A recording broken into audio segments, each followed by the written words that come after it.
Welcome to the Great Man Within podcast. Every episode is designed to help you discover and live the great man within you. Today is Monday, June 22nd at the time of this recording, and that's an important day here in New York City because we are officially in phase 2 of coming out of the quarantine. Now, what that means for us is after 3.5 months of being in lockdown, some of our retail stores are finally starting to open. Now, today is a beautiful day. It's 85, 90 degrees outside. I decided to take a run outside to see which stores had opened up, and I was elated to discover that my favorite bookstore in the world, that I live 1 block from, the Strand, had finally opened its doors.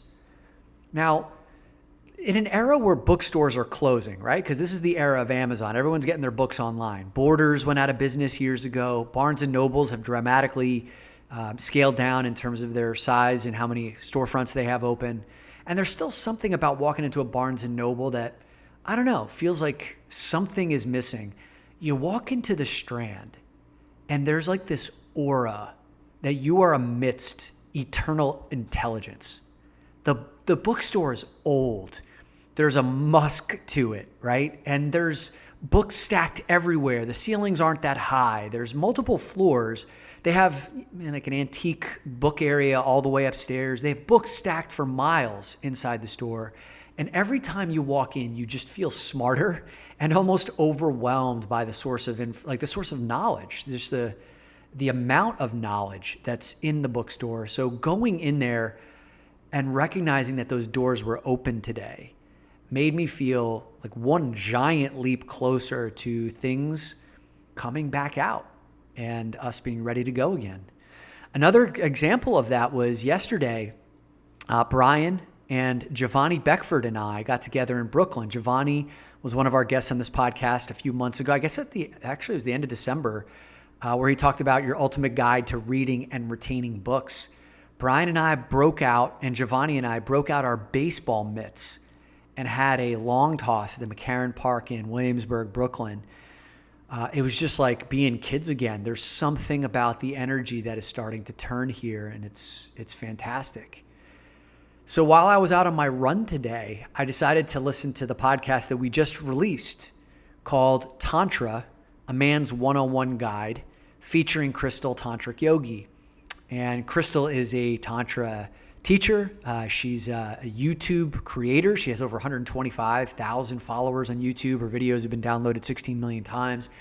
And she's a wonderful human who I had a chance to spend some time with here on Friday because she flew up from Atlanta to start looking for places to live in Brooklyn. And so we got together. It was an amazing opportunity just to get to know her on a deeper level. She's a tremendous human. And while I was listening to the podcast during my run, I realized that it would be a great opportunity to follow on to some of the work that she had already started, laying the groundwork around these deeper conversations about our sexuality. And so I wanted to follow up with that and reinforce with this conversation today about 3 questions to upgrade your sex life. Now, I'm going to be borrowing these questions from one of the best books I've ever read on sexuality. Understanding your sexuality, coming to grips with certain areas of your sexual life that maybe have been private or guilt-ridden or shameful, and to actually walk away from reading one of these books feeling totally empowered and seeing a deeper perspective on your sexuality that maybe you didn't have before. And this is a book I've mentioned a few different times on the show over the last 6 months called The Erotic Mind by Dr. Jack Morin. Now, Dr. Jack Morin, I believe, took about 8 to 10 years to write this book. It's based on decades of practice as a therapist, helping people to unpack their sexual histories, to learn about their peak sexual experiences, to bridge gaps in relationships where there's sexual disconnects, to heal old traumas and wounds. And it's a dense book. I mean, like I've taken months and months to read this. I've taken pages of notes. But I thought I would simplify it for you by revealing 3 of the questions that he poses in this book that when I sat down and thought through, took some time to journal, really helped me to upgrade my own relationship with my own sexuality, which in turn has upgraded my sex life. So let's talk about the first question. The first question is, what are your peak sexual experiences? The first question is, what are your peak sexual experiences? And I'm going to get really specific around how you can journal about that or turn this into an exercise in a moment. Now, in the book, Dr. Jack Morin references Maslow, right, of Maslow's hierarchy of needs. And he said, Maslow saw our peak experiences as, quote, crucial sources of clean and uncontaminated data about who we are and who we might become. Maslow saw peak experiences as crucial sources of clean and uncontaminated data about who we are and who we might become. Now, if you think back about your peak sexual experiences, how you would first identify them, right? Like what are, and this is how we get specific, pick 2 or 3 of the most exciting peak sexual experiences of all time. Now, ask yourself, what makes them so exciting? If you were to pick 2 or 3 of the most peak sexual experiences of your lifetime, what makes them so exciting? And I found that if you were to ask me this question at different parts of my life, I would have answered this differently.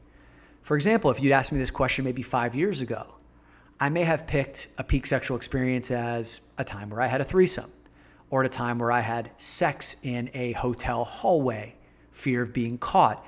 I would have maybe picked some of these more taboo or dangerous or spontaneous sexual experiences, things that I hadn't planned or things that I didn't see coming that like opened me up to these exhilarating moments of excitement.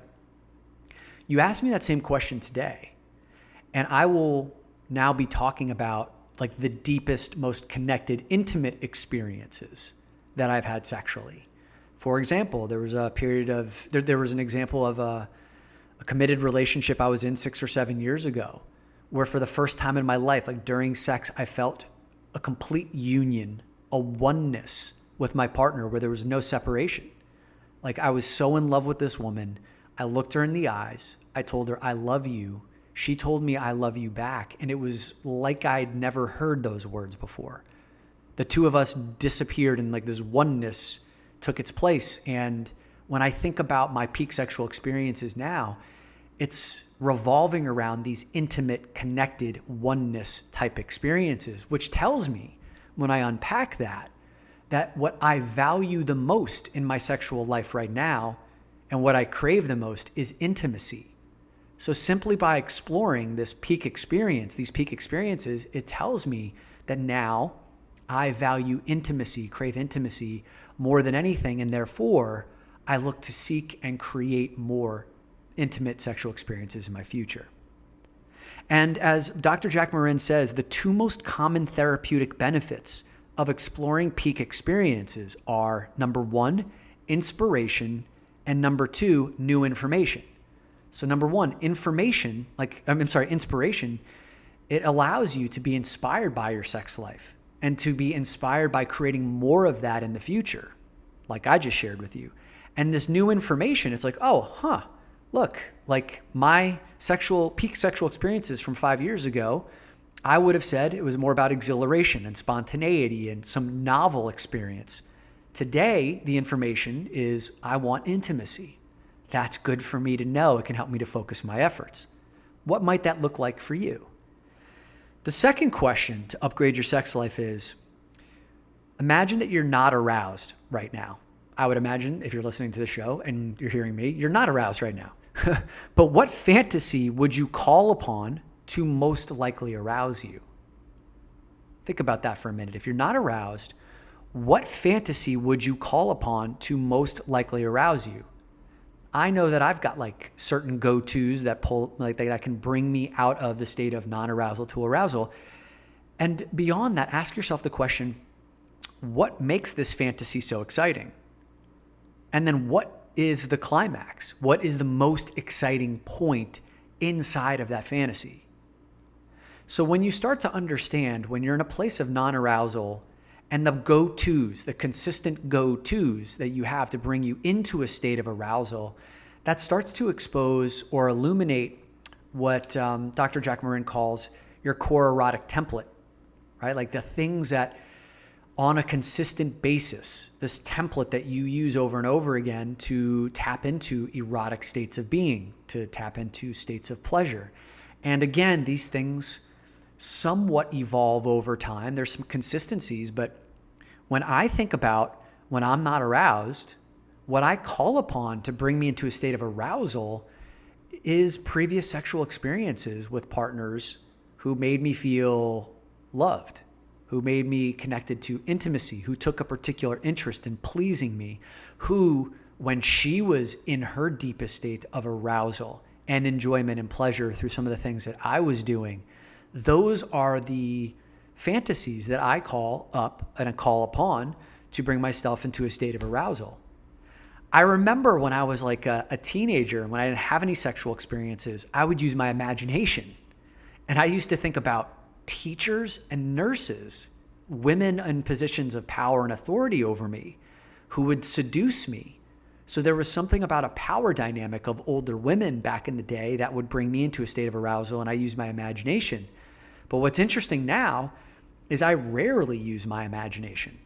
I'm almost always drawing upon an experience I've had, or porn. In much more rare cases, I probably use porn, like 3 to 5% of the time that I'm engaging in self-stimulation these days. But it's rarely that I'm even using my imagination with someone who I haven't yet had sex with. I'm mostly drawing upon previous experiences, which tells me that maybe there's a muscle I can build with my imagination to envision, to create new experiences versus relying upon the old. But when I think about what makes it so exciting for me, right? Like when I call upon these, what makes it so exciting is I love the idea that someone sees me so deeply, that she knows how to please me in only the ways that or in my most specific of ways, because she's taken the time and the attention to get to know that. The fact that I can please her at such a level makes me feel like I'm valued or that I'm connecting with her. That's what makes it so arousing or exciting for me. What is it about your fantasies that you call upon that makes it so exciting or arousing for you? You get more specific around that, then you can start to understand how to bring that into future sexual experiences. And then finally, the third question is think back to the earliest sexual memory that you can recall. Think back to the earliest sexual memory that you can recall. How old were you? What were the circumstances surrounding this experience of arousal? What do you recall and what did you learn? Right? So this is a big question, but think back to the earliest sexual memory that you can recall. How old were you and what were the circumstances surrounding this experience of arousal and what do you recall? I think to two experiences when I was young. I think my first one was when I was 8 years old and I discovered a Playboy magazine in my basement. And I remember feeling electricity surging through my body. Not necessarily in my dick, because at that age, my balls hadn't dropped yet. All of the features and functionality that I'm used to today were not yet available to me at the age of 8. But something electrified in my body when I saw boobies for the first time, because that's how an 8-year-old thinks. Also how a 41-year-old thinks some of the times, but we usually, hopefully, say different words. Okay, so at age 8, I remember feeling electricity in my body and everything around me disappeared except for this woman's body in the centerfold. And shortly thereafter, I felt fear because I wasn't supposed to be looking at it. I felt like I was wrong. I felt like I was bad for having discovered this thing and for lingering and looking at it and enjoying it longer than I knew I was supposed to. I would be in trouble if I were seeing it, and it would also be sinful because I was raised Catholic and that was what I'd been taught. So from that very first experience, I remember feeling, my goodness, this is the greatest thing ever, but I have to keep this secret. And also it was conflated with feelings of I'm bad. And I brought that with me throughout most of my life. All of those feelings, like a truly exciting sexual experience, had to involve those elements of secretiveness, hiddenness, feeling bad on some level was what created this powerful, erotic, exciting moment, which is why I created this entire private life that landed me in Sex Addicts Anonymous for a period of 4 years in 2013 when that no longer served me, right? When I got exposed. So the second experience that I think about was, I think when I was like 13 years old, when I've shared this story before on this show a few times. I was at home alone. I had not discovered masturbation yet. The movie White Men Can't Jump, my parents left on the VCR when they were gone. They were very rarely like not in the house with a rated R movie. So I popped it in, and there's this sex scene with Rosie Perez. Not even sex scene. She's like topless, kissing Woody Harrelson. I just kept rewinding, fast forwarding that scene, rewinding, playing. And I was rubbing my dick through my blue sweatpants when all of a sudden I just blacked out, and the most amazing feeling of my life surged through my body, and I'd had my first orgasm, at least awake orgasm. I had no idea what had just happened to me, but again, it felt incredible. It felt like I was doing something I wasn't supposed to do. It felt like it felt shameful after it was over for a brief period of time until I recovered, went to the bathtub, and did it again. When I think about those early sexual experiences, it was always, I discovered something that was left for me that I shouldn't have been able to access. It was extremely powerfully sexually gratifying, and I felt bad about it. And that was basically like decades worth of practice behavior after that. Those needed to be elements in my sex life. Otherwise, it wasn't as exciting. That's why for a period of 2 decades, even when I was with a girlfriend who I cared about, a partner who I loved, that regular sex wasn't nearly as fulfilling or as exciting as maybe meeting someone online, making plans to meet up with them in some crazy location, or taking a business trip and setting up something where like that night I would leave a business meeting and then go and, hook up with someone. Those were more exciting for me than going deep inside of my personal relationships, because those were some of my earliest experiences that anchored in for a long period of time. And when I was able to unpack some of this programming through my Sex Addicts Anonymous recovery, through going to therapy, through working with coaches, I realized that that guilt and shame were not serving me. They were just keeping me stuck in a place of secrecy and repeating behaviors that didn't feel fulfilling for me. As Krystal said in our podcast the other day on Tantra, I was fulfilling my physical needs, but I was ignoring my emotional, psychological, and spiritual needs that felt empty, right? That felt ignored. And that was painful for me. It left me disconnected, unable to be intimate or to even ask for intimacy or to know what felt like intimacy for me because of this other programming for decades. When I was able to unravel that through some of these questions and others, now I have consciously chosen what I want my sexual relationships to be, how I want to explore from a place that feels exciting and good. So those 3 questions again for you are, number 1, what are your peak sexual experiences? Pick 2 or 3 of them and that are the most exciting of all time, and then look at what makes them so exciting for you, so you can start to look for themes. The second question is, if you're not aroused, what's a fantasy that you typically call upon? Even if it's not the same, even if you don't have a typical fantasy, do you have a typical way of drawing up a fantasy? Is there a typical scenario, right? Like you need 2 women, or there needs to be a woman and a guy, or there needs to be a transvestite, or there needs to be whatever, right? Like whatever it is that you need, what do you call upon most regularly? What makes this so exciting for you? And then what's the most exciting part? Those will give you clues into some of the things that turn you on. And then finally, go back in time to think back to your earliest sexual memories. How old were you?